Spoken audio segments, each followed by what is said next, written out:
Joseph Sioz, un grand champion de boxe oublié, réside à Voyenne depuis 1973. Il a épousé Léone, une enfant du pays.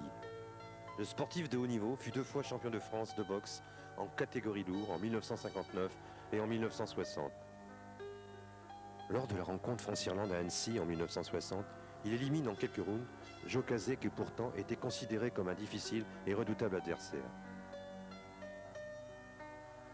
Face au puissant boxeur noir américain que nous voyons ici, là encore Joseph Sioz fut le plus fort au terme d'un combat acharné. Peu de fois Joseph Sioz toucha le sol. À chaque combat, Joseph Sioz produisait une forte impression et drainait derrière lui la grande foule des passionnés de boxe. Pour Joseph, aller sur un ring était comme pour se rendre au travail. Il s'entraînait régulièrement, mais sans plus. Sa force de frappe était impressionnante et ses adversaires redoutaient ses coups de poing. Plus d'un furent mis KO.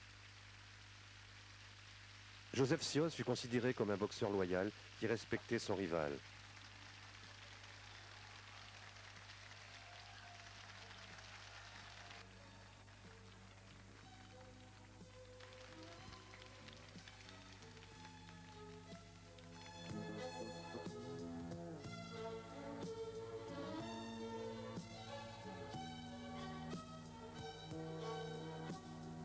Au terme de brillantes victoires, il fut sélectionné pour les Jeux Olympiques à Rome en 1960.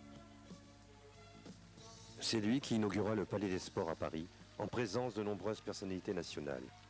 Dans la capitale, l'accueil qu'il reçut dépassa tout ce qu'il aurait pu imaginer. On le voit ici en compagnie de quelques amis de Guise, venus le féliciter après son 2e titre de champion de France en 1960.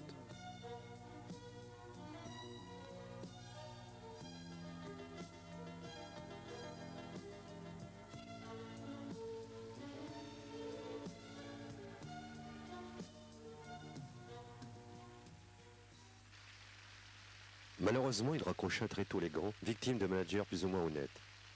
On avait perdu là un grand champion qui, sans aucun doute, aurait été champion d'Europe, et pourquoi pas champion du monde. Joseph Sioz en avait toutes les qualités. Aujourd'hui encore, il a gardé une force phénoménale.